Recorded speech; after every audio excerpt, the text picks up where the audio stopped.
didn't think my mind was causing it. It began with all of these physical symptoms where I just felt awful. I just started having these back-to-back panic attacks. And for me, yeah, Stoicism, Buddhism, growth mindset, CBT, these are things that spoke to me and I found very helpful. And I love the idea of, some of these Stoics, they used to do some crazy things. And there was one guy called Cato, and he would deliberately dress differently. Because it's quite simple. You just eat something that you find disgusting, but you pay attention to what your mind does because there's that mental resistance to it. I think it was really helpful when I first started experiencing anxiety, and that's when it really, really helped me, just using logic to talk myself out of panic. Yeah, and I think one thing that really summarises that, and a story that stuck out from the book, was feeding the right wolf. And I just wondered if you could tell our audience a bit about what feeding the right wolf is. Something, at least some idea that you can lean on, is better than nothing. I'm very interested in the practical advice that Buddhism offers. And before we get into the show, I just wanted to let you know I'm here to help you on your journey to getting your drink and drug use under control. So you can book an assessment that will allow you to have the space to assess your current situation with a trained professional and create a plan to get your life back on track. You can have a look and we can discuss our 12-week program that creates lasting change and allows you to create a life of more fulfillment and happiness. Or you can discover the empowering benefits of counselling. Just go to insideaddiction.co.uk/grow. Now, back to the show. Welcome, Ben, to Lisa Inside Addiction, the podcast where we go inside addiction to raise our audience's level of consciousness. Now, you've just released your new awesome book, which I've read, called How to Be Comfortable with Being Uncomfortable, 42 Weird and Wonderful Ways to Build a Strong, Resilient Mindset. Now, the reason I wanted to have you on the podcast, and I thought it was so amazing, is because when we're in addiction or supporting someone who's in addiction, we find ourselves dealing with a lot of emotions, whether that's anxiety, whether the addict is out drinking and what's happening, or whether we're just uncertain about the future, can we change our behaviour, what's going on. So I just wanted to kind of start by getting your sort of overview of anxiety, what your experience with your emotions and building up those emotions was like for you, and how it kind of came about. Well, firstly, thank you so much for having me on the podcast, Luke. It's great to be here and chatting to you. So my journey has been based off the back of anxiety, really. My book explores a lot of the themes within the mental health and mainly anxiety, because that's been the catalyst for this whole project and the main reason for me writing this book. I experienced severe and debilitating anxiety a couple of years ago. It just hit me out of the blue, and I didn't have any tools or tricks to deal with that. So it was a really intense period of my life, and what I had to do was try and figure out a way of dealing with that. And I started reading extensively, and this is where I came across a lot of philosophy and ideas that I talk about. And ultimately, this is what changed everything for me, getting in place a system to deal with that. And there's been loads of things that have influenced me. The main one probably is Stoicism. And this is an ancient Greek philosophy that talks about building a resilient character. And the Stoics used to do all of these different things to build resilience. And I love this idea. It really resonated with me. So, for instance, the Stoics will challenge themselves to sleep on the floor, or they'll expose themselves to the cold or the heat. And I love this. They do this to build resilience and build character. And I thought this idea was very helpful and very interesting. So I started to explore it. And actually, as I started to push myself and test myself and kind of counterintuitively lean into my anxiety, I started to get feedback, and it was working, and there was progress, and I could see that my life had started to change. And then I ended up doing all of these crazy challenges, which I write about in the book. And it really helped me to turn that whole situation around. That negative, what I perceived originally to be quite a negative event, became very defining moment in my life. And it's taught me a lot about myself and how to manage all of these really difficult emotions. And I guess the whole project's been very practical. It's been quite a journey. Yeah. And like you say, the practicality is awesome, but I'm wondering, how was it for you in terms of acceptance? You're experiencing all of these emotions. How did you kind of come to terms with the fact that there was even a problem in the first place? There was kind of in some kind of denial, nothing's wrong with me. And then how did you get to that level of acceptance? Yeah, I think at first I didn't think there was, I didn't think my mind was causing it. It began with all of these physical symptoms where I just felt awful. I just started having back-to-back panic attacks, and I didn't know what a panic attack was, so I just honestly thought I was dying. Your heart's racing, there's this underlying fear, and your adrenaline is just through the roof. You're just constantly feeling scared. And I thought it was a physical illness, and I was convinced that it wasn't to do with my mind.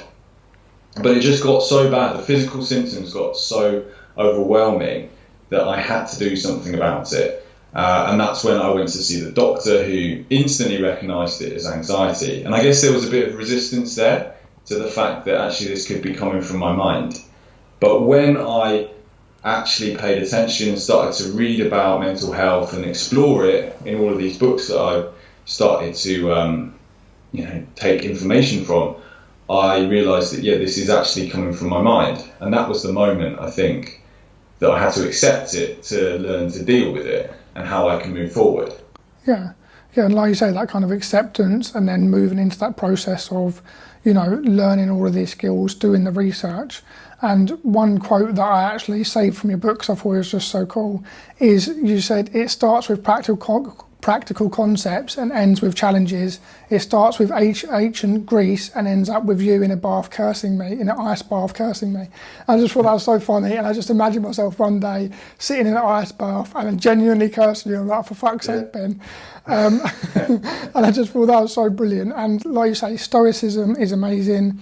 And one of the things I think our audience, and especially like addicts in recovery and family members of addicts, can learn from Stoicism is we generally want things instantly. We want that instant gratification. We want to solve those emotions. We don't like discomfort. And Stoicism really taught me and gave me the permission to sort of learn to deal with uncomfortable situations, be able to sit in that sort of, not necessarily wallowing in pain, but just sitting in that uncomfortableness and realising that's okay. I don't need to go and use drugs. I don't need to change how I feel. It's okay to feel like that.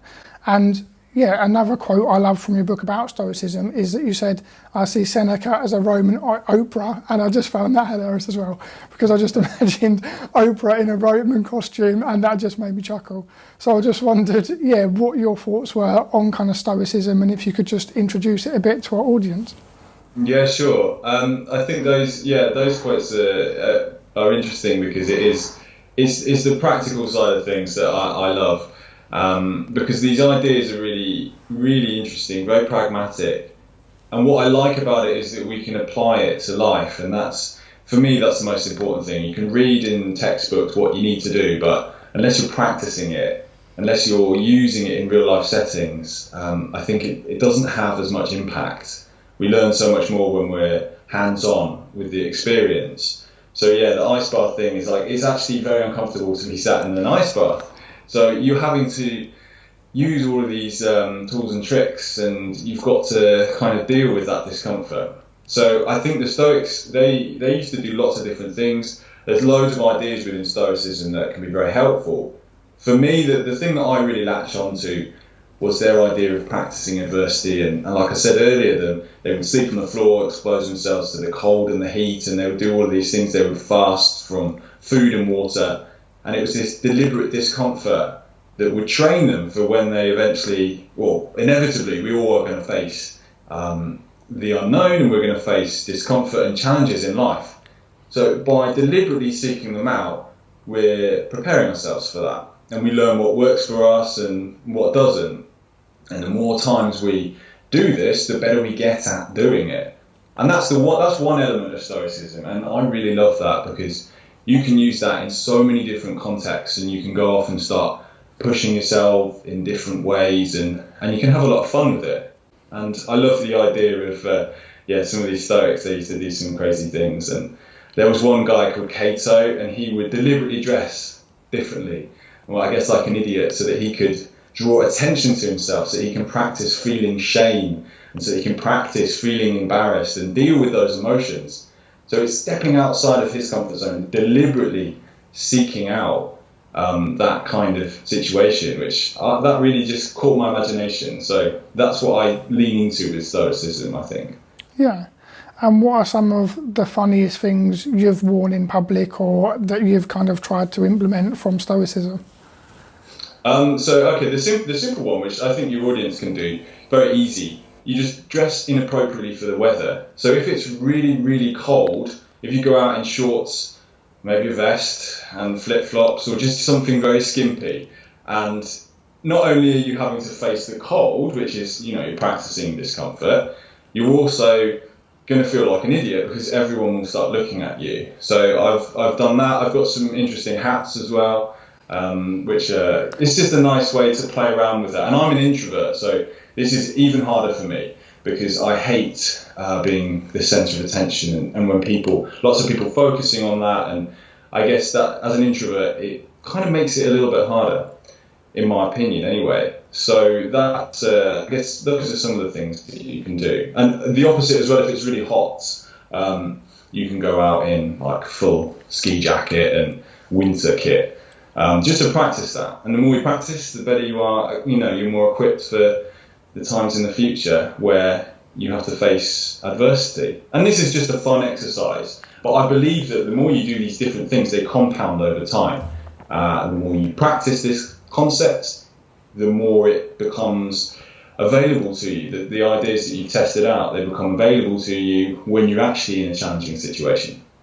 Yeah, and like you say, I love the idea of practice, and this is something that I do with my clients as a counsellor, is kind of that exposure therapy, is learning to build, like dig the well before you need it in a sense, learning those little tools to build, like you say, wearing the hat, dressing appropriate for the weather, doing those kind of things, build your mental resilience, build your ability to deal with uncomfortable situations. And then when there's a big life event, like life all throws at us, like debilitating anxiety or any kind of emotion, even once we've put down the drink and drugs, it can be hard to deal with those emotions, even on a daily basis. You and I have emotions that come up all the time, and that will exist for the rest of our life. And by training in these kind of low stake environments, in a sense, and building those up, because I know you've got some really hard challenges as well. You just climb Mount Everest on your stairs, for example. But by starting off with those low stake environments, it can help you build that mental resilience for times when you need it. Yeah, absolutely. I think that's the key, really. And it should be fun. I think this whole process can be very addictive, getting into this self-improvement space and pushing yourself and seeing what systems work. And I do believe in the fun side of it, because it should challenge you, but it should also be an enjoyable process. And although I've had lots of challenges that have really pushed me, I've really enjoyed this whole process, and I've been learning so much. And the key thing is, as long as you're learning, and it is a controlled environment, so that ultimately, yeah, you're right, when you face something in life and you get a curveball, you have a few tools. And the other option is, if you don't have anything in the toolbox, it becomes very difficult to deal with that event. And obviously that event's still going to be difficult for people who have tools and tricks to deal with it. We're not taking away from the event, but it's preparing ourselves for that in whatever way. And personally, I think at least some idea that you can lean on is better than nothing. When I had anxiety, when I was hit with all of that, I didn't have anything in place, no ideas that would help me, no tools or tricks. So that was why it was so disabling at the time. I just wanted to take a quick break to let you know I'm here to help you on your journey through recovery. So if you need any extra help or support, you can just go to insideaddiction.co.uk/grow and get in touch and book your free assessment where we can talk and discuss how we can move your life forward and take things to the next level. I hope to hear from you soon, and I wish you well on your journey through recovery. Now, back to the show. I think. Yeah, and like you say, it can be debilitating if you don't have those kind of tools, and it's good to build them. But I did mention, you climbing Mount Everest on your stairs. How did that even come about? That just seemed bonkers. Just tell us the story. Well, that was a challenge during lockdown.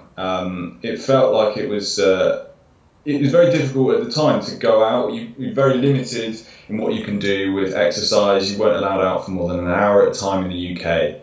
So I wanted to look for ways that I could push myself. And I'm a climber, so I'm into mountaineering anyway.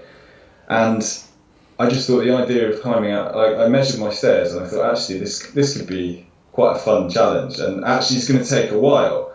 So I did some maths and ended up calculating that I'd need to go up and down my stairs 2,137 times, and that would be the equivalent height of going up Everest and down Everest. And I just started doing it and posted a picture on Instagram, and actually the feedback, and suddenly there's a social accountability. It was one of those things that I just kind of casually started doing it. I thought it was funny, and then I kind of committed to it by putting it online, and then it actually turned into a really nice journey. It took 8 days to do. It was about 3 hours a day. In total, it was 21 hours of going up and down my stairs. And my girlfriend sat on the table. She's working from home at the moment, so she sat on the dining room table just working away, and then I'm just going up and down, repping on the stairs and just driving her mad. And then it just got to the point where it's very mental because it's so boring. You're not outdoors, you don't have these incredible views, and there's no technicality to it. It's just repetitive, and actually exploring, how my mind deals with that was something that I enjoyed. And actually the other side was, having a bit of fun. And on the final day, I got kitted up in my full mountaineering kit. And there's this altitude mask, which is, some people think it's controversial, but it's basically this mask you put on your face, and it restricts the flow of oxygen into your lungs. So it makes it harder to breathe. It's supposed to simulate being at altitude where everything's harder. So I put this on for the last day and did the climb with that. And that was just, again, it's just stupid. It's a bit of fun, but it was an interesting experience. And a lot of people really have enjoyed that challenge in particular. And I've managed to get some virtual climbing partners, in fact. Some people have done the challenge as well. So I think Chris Bonington's actually doing it at the moment, and he's a famous mountaineer. Yeah. So it's awesome to see all these different people doing these virtual events, and there's loads of people who've got into that indoor mountaineering. Yeah. So. Yeah, no, I think that's really interesting, and I just found it fascinating, and well done for doing it. It's like an amazing challenge to actually complete. And an interesting thing I saw was the photos of your stairs, which I'll put on the screen now. And if you're listening, they were just like black. One day they were just nice, and the next day or after the week they were just black. I mean, it was just so fascinating to see the actual hard work that you put in. Oh yeah, well, do you know what? This is quite funny because I posted, and actually I got a lot of feedback from this. I posted a picture of my stairs, and then I went online and I found a picture of some stairs that were like really knackered and really destroyed, and pretended that they were my stairs. Because all I got when I first said that I was doing this challenge, just constant messages about my stairs. Oh, my stairs are going to be ruined. Your carpet's going to be ruined. People were more worried about my stairs than anything else. Just the level of concern for my carpet was insane. So I thought I'd play on that. So I did this. The first post was a picture of my stairs, and then I found this picture of some battered stairs, and the reaction was hilarious. So many people were convinced that this is what had happened. So it's obviously done the job. Yeah. And like you say, people often, when there's challenges, they get caught up in the minutiae, in the details. Oh, what about your stairs? And then there's some group of people that are like, I'm going to do this challenge, this is awesome. They don't even consider the stairs because they're just doing it. And how do you find those groups of people from your audience, of people who actually take action and do stuff, versus the people that sit there complaining about, your stairs or worrying about your stairs? I mean, how do you kind of feel about the difference of the people who, sort of sit back and just moan versus the people who take action?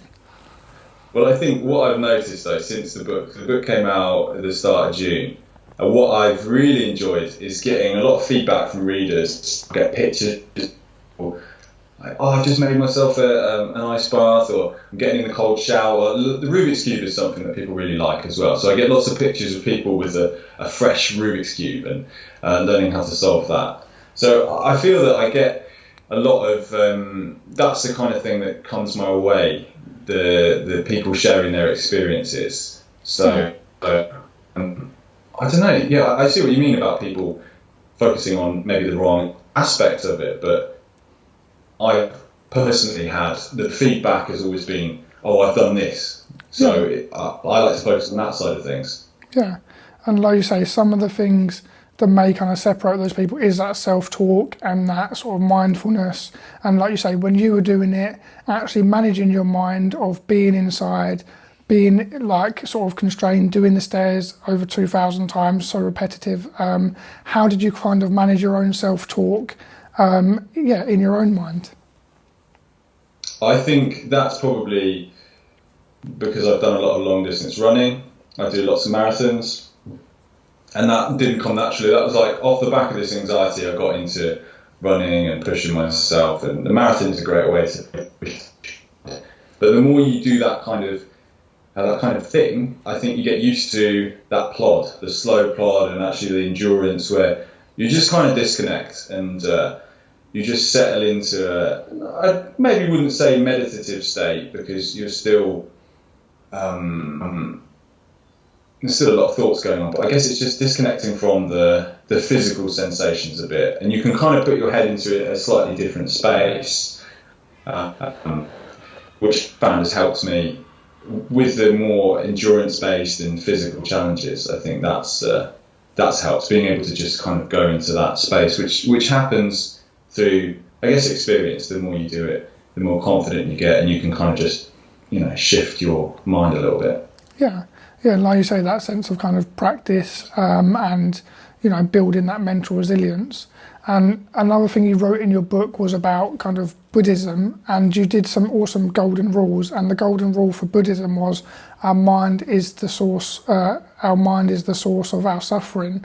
Now, I wonder what your view is on Buddhism and how you kind of use it in terms of your mental health and all of that kind of stuff. Yeah, so I love Buddhism. I'm not a Buddhist though, so my opinion on it and views on Buddhism, I just kind of take the parts that I find useful.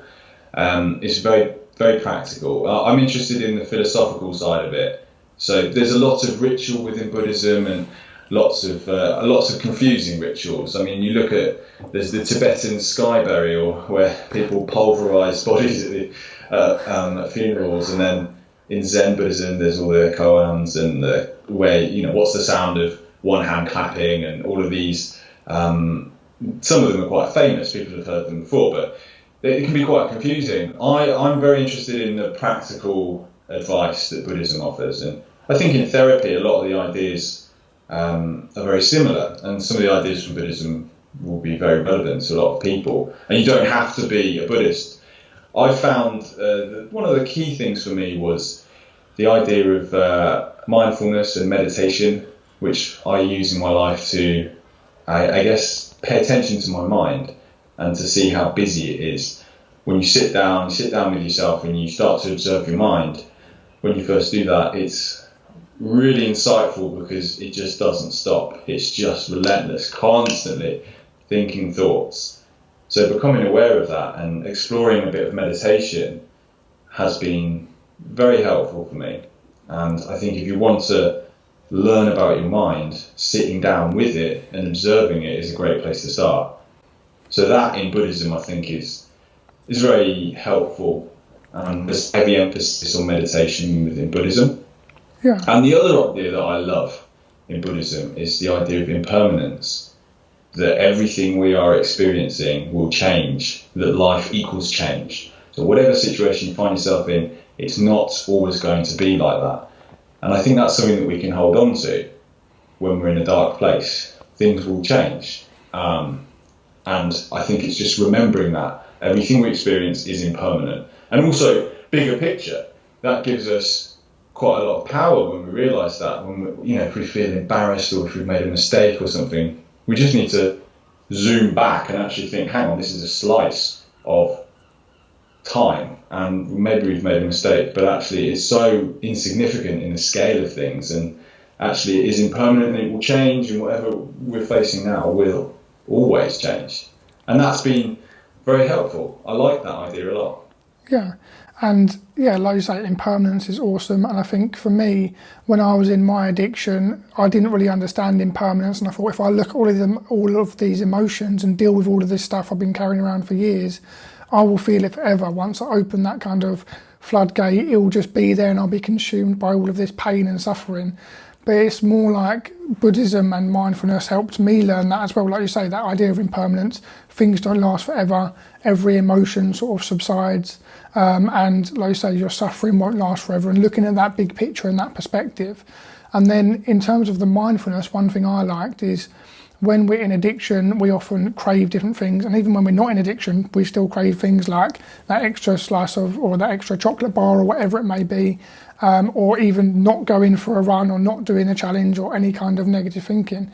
And by recognising those ideas as thoughts and not actually your reality, helps you take a step back and go, okay, I'm just having a thought of drinking or using a drug. It doesn't mean I have to go and do it. A thought does not equal an action or decision. And the same maybe when you were climbing Mount Everest on your stairs, you had thoughts of, this is getting a bit boring now, I just want to fuck this off. But you recognise them as thoughts and you go, no, I'm committing to this, I've got the social accountability, this is happening. And your mind may want to give up, but you're just like, my mind is just thinking, and that's okay.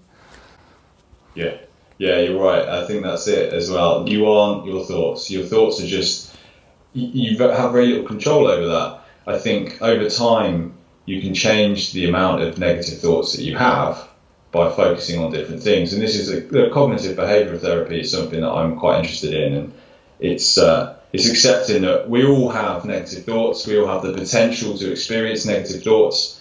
But it's what we do with that. We need to question them and blast them with logic. And you're right, when you're on the stairs and you're like, this is lost its appeal now, I'm 13 hours in and I'm really, really struggling. I have to just blast it with logic and just question those thoughts and actually detach from it a bit and realise that, these are just negative things that are cropping up in my head and I can address them and I can deal with them. So, you're right with that. Yeah, and like you say, that kind of self-talk, blasting it with logic. I mean, are there any of examples that come to mind about, times when you've blasted some negative thoughts with logic, or times that have been challenging that you've used that kind of CBT to get over? I think it was really helpful when I first started experiencing anxiety, and that's when it really, really helped me, just using logic to talk myself out of panic. And when I could feel that panic coming, just knowing, okay, hang on, just be logical, and just really attack back. Every time you're hit with a negative, you fight back with a positive. And that's just something that when you see that it works, and when I started personally experiencing that it did make a difference, then I knew that I could rely on it in the future. So that just starts to build power. So when you need to question thoughts, you know that you've done it in the past and it works. So you can then use that in the future.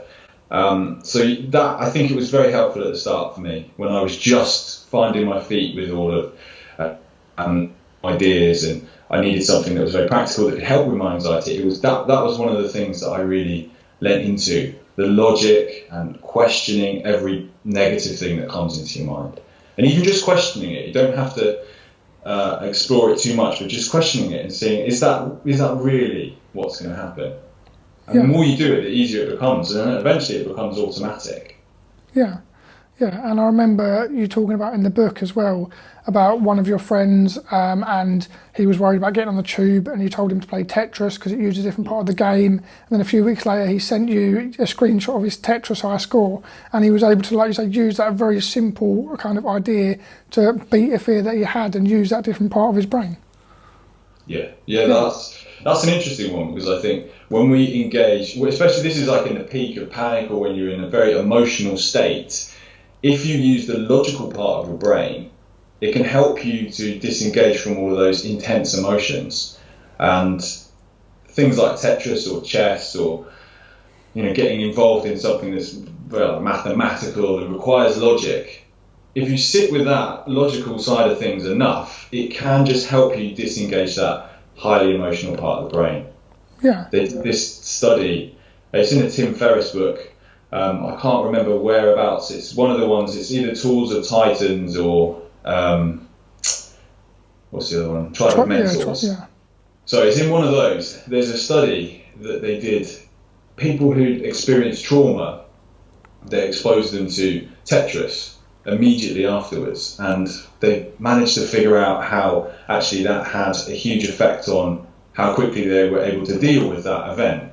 I don't know how you do something like that. It seems quite difficult, but the science behind it is that you're getting into your logical part of the brain, which will help you from kind of snowballing all of those emotions out of control.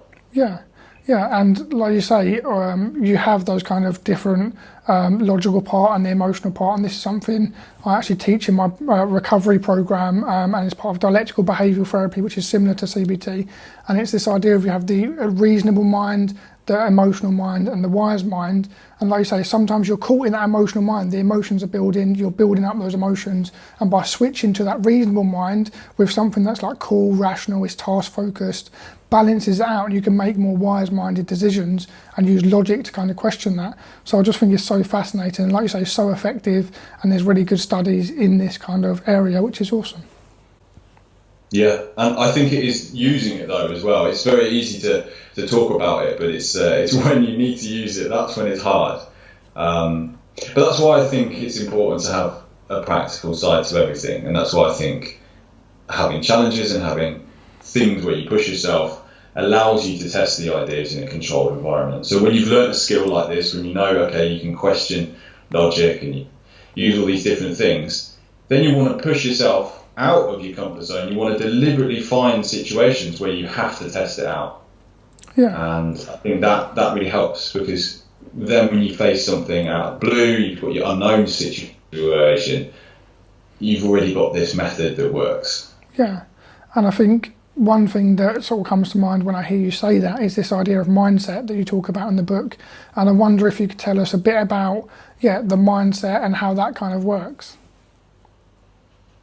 So in my book I write about growth mindset and fixed mindset, which is a concept that this wonderful writer Carol Dweck has kind of taken and pushed out into the world. And there's to simplify it, there's two types of mindsets. There's a fixed one, which is very closed, very negative, and believes that whatever you're doing, the natural talent is the main factor, and if you're doing something new, then if you're not instantly good at it, then what's the point?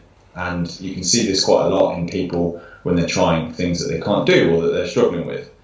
The opposite is a growth mindset, which is all about focusing on the lessons. It actually doesn't matter how good you are at something. It's more about putting in the effort, learning the lessons, and if you stick with it enough, eventually you will become good at it.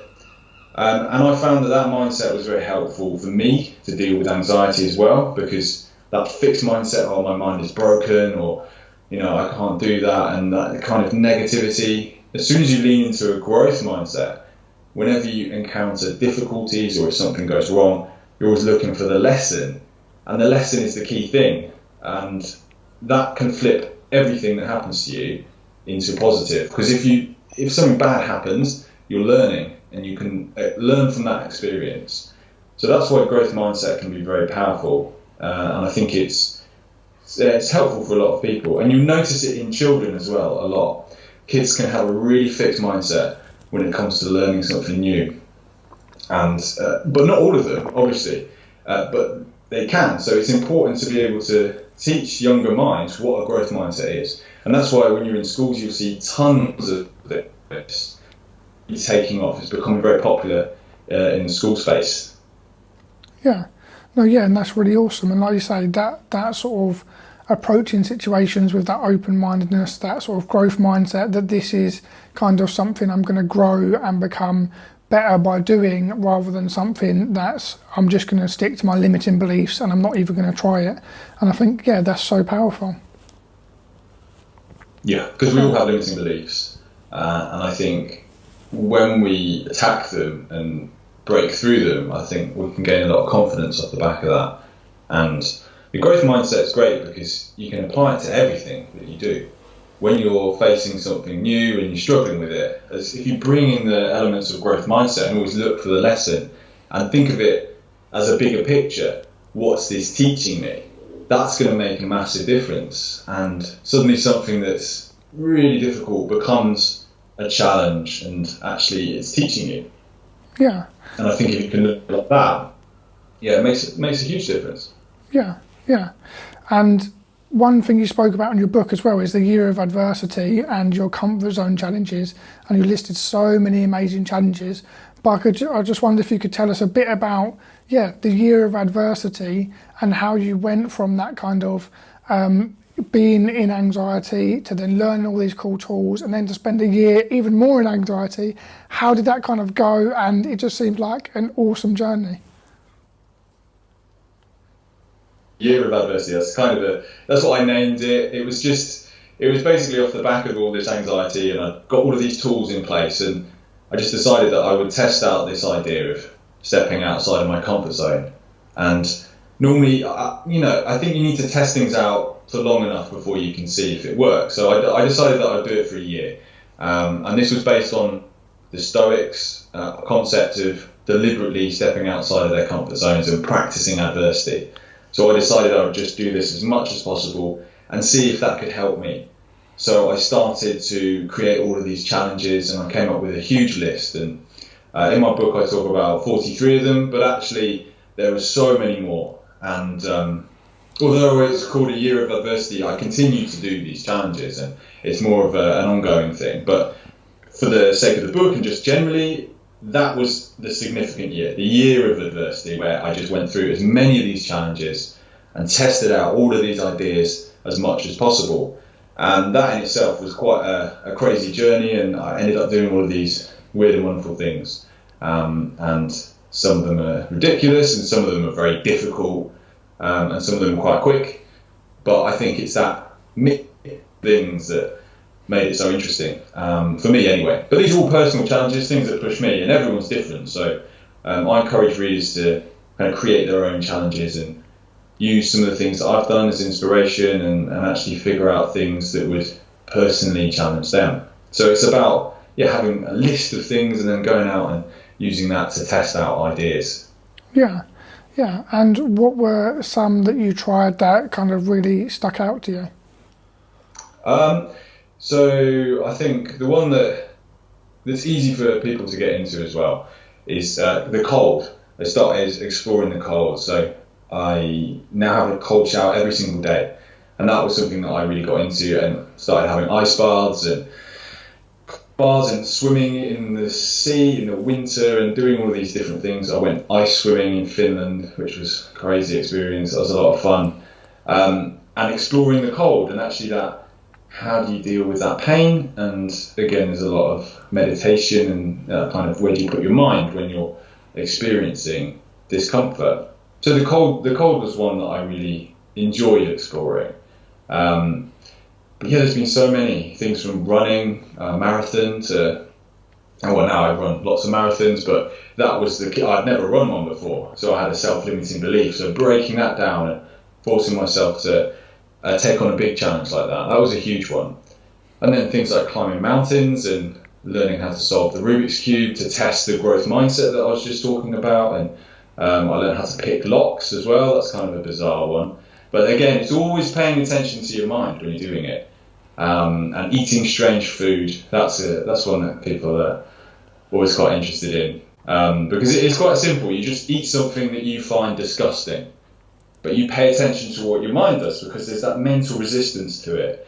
And there's loads of ways you can explore that, whether it's with insects or, I always recommend durian. That's my number one thing for people to try. It's this stinky fruit from Southeast Asia, and it's horrific. It smells like, like feet and vomit. It's really horrible. But eating it, for me, is very difficult. So I have to really pay attention to what my mind is doing. Yeah. And if I can do it in that smaller context, then that translates into other areas of your life as well. Yeah. And what is some of that stuff that your mind's saying when you're about to kind of eat that sort of not very pleasant food? Well, it's just instantly, it's very negative and defensive. It's like, I don't want to eat that. It looks and smells horrific. And it's just, again, using that, countering that with logic and pushing back and just being like, it's food. People do eat this. It's not unhealthy. I'm not saying go and start eating things that, are dangerous. This is that people like durian. Some people. So it's you've got to question it and just explore it. And I think it's a very quick way to do that. And I think the more you do that in different directions, you can have a lot of fun. And it's this short challenge. It's very small, but I think these ideas compound. And then you find you have all of these bizarre experiences. Some of them are bigger. I find myself sort of hanging on the side of a mountain with lots of air below you. And then there's other things where you're like just learning how to pronounce different words in other languages and things like that. So it's been fun. Yeah, and like you say, that idea of sort of compounding, of building this up and using all of those pillars from your book about the Stoicism and the Buddhism to kind of build that mental resilience, and sort of using all of these experiments and challenges not only to have fun, because they really genuinely are fun. There were some on there that I just found amazing, and to actually kind of build that resilience. Like you say, it's actually practical, it's applicable, if that's a word. You can apply it to your life, and it's just amazing to be able to sort of have that practicality and fun and building on these foundations. Yeah, I think the practical part is the important thing, because there's loads of books and loads of things where you can read about an idea, but until you test it out, it doesn't have any weight or any relevance to your life. You need to see how it works. And the ideas I write about are things that work for me, and everyone's different, and everyone's going to have things that resonate with them. So it's important to explore that as well. So half of this whole thing is about figuring out what works for you, and then the other half is about getting out there, having fun, and testing out these ideas. You might test out an idea when you're having an ice bath or doing a long run, or maybe you do the beat test, is one of the ones I did. Like maybe you've got an idea, you're like, okay, I'm going to try and use this system to deal with it, and it might not work for you. And then you can scrap it because you've tried it, and then you just go on to the next thing. And it's just exploring what works personally. But I just want to take a quick break just to let you know I'm here to help you on your journey to getting your drink and drug use under control. So you can book a free assessment at insideaddiction.co.uk/grow. Now, back to the show. For me, Stoicism, Buddhism, growth mindset, CBT, these are things that spoke to me and I found very helpful. But that's, we're all different, so it depends on who we are. So I think it's important to test them out ourselves, and that's why challenges can be great for us. Yeah, and I think one thing that really summarises that, and a story that stuck out from the book, was feeding the right wolf. And I just wondered if you could tell our audience a bit about what feeding the right wolf is. Yeah, I'm glad you like that one. That's my mum told me that, actually. It's a Native American story, and basically the concept is there's this little kid and he's chatting to his granddad, and he says, "Granddad, what they're evil people? Why they're bad people in the world?" And the grandfather says, "Well, inside of us we have two wolves, and one of them is bad and one of them is good, and they're constantly fighting to be the dominant wolf." And the kid asks, "So which wolf wins?" And then the grandpa says, "Well, the one you choose to feed." And I love that concept. I love that idea. The part of you that you feed is the part that grows. And I've personally experienced that. When I was in this anxiety hole, in this very dark place, I was feeding all of that. And the more I focused on it, the worse it got. So actually looking at all of these ideas and positivity, leaning into that, feeding that wolf, and slowly that starts to build, and then before you know it, you've completely changed everything. And we've all got the capacity for either of those wolves to dominate us. And I think it's choosing wisely what we feed our minds and what we do with our lives. Yeah, and like you say, the idea of kind of what are we choosing to listen to, what voice, and again it comes back to that kind of mindfulness of managing our thoughts, what we're listening to, beating our thoughts with logic and sort of paying attention to what we're feeding. Are we focusing on growth, or are we focusing on being a fixed mindset? I just thought that story was so lovely and just summarises that kind of way of looking at the world. Do you live in a hostile universe or a friendly universe? And just that idea of, like you say, which wolf are you feeding? Are you feeding the positive one or the negative one? And just working hard on that. Yeah, it's a powerful story, and I think that the concept is, I personally found that it works, feeding that positivity. And if you're always watching serial killer documentaries and eating pizza every day, then that's going to snowball. You're going to be feeding that aspect of you that can go in one direction. I think, it's choosing which direction we're going to lean into. So positivity is the way forward. Yeah. Okay, perfect. And as we're coming to the end, was there anything else on your mind or anything else you thought about sharing with the audience? I guess for me the main message really is just figuring out a system that works for you and testing it out. And we're all different, so I think we can, different ideas will speak to different people. And that's really it. It's just that exploration, having curiosity in the face of all of these things, and just being open enough to try new things and put yourself out there and just see what happens, and start saying yes to random things, and you never know where you'll end up. It's like that Yes Man movie with Jim Carrey. Yeah. I really like that. You just say yes to lots of things that come in, and you just, that can take you on quite a journey. So I think openness is important, but I also think practical experimentation and just getting out there and trying out ideas and building a personal philosophy, because that is something that at least will enable us to have a small, even if it's just a small chance of dealing with adversity that comes out of the blue. I think that's hugely important. I know I would have found coronavirus and everything that's happening in the world right now, I wouldn't have been able to handle it in the past. And I think that my mindset was in such a bad way that I think for me it would have been very, very difficult. But having a system and having ways of questioning and questioning my negative assumptions about things, and just having something in place to deal with life is massively valuable. So that's the main thing I think that is important for a lot of people. Yeah, awesome. And where can people find out more about you, get your book, all that kind of awesome stuff? Okay, so my website is probably the best place because it's got links to everything. So that's benaldridge.com. And I'm very active on Instagram. That's my main social media channel, and that's at Do Things That Challenge You. So there's lots of visuals of my project and quotes and philosophy.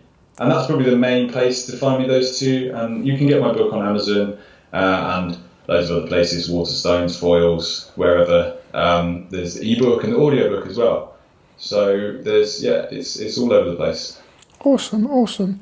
And everyone, I recommend go buy Ben's book. It's awesome. Go do some challenges, start to implement them in your life. You won't regret it. Follow him on Instagram because it's an awesome place to see all of his fun stuff, and you can see the Mount Everest challenge and all that kind of excellent stuff. So thanks everyone for listening, and thanks Ben for coming on the show. Well, thank you so much for having me. It's been great to chat to you. Perfect. Awesome.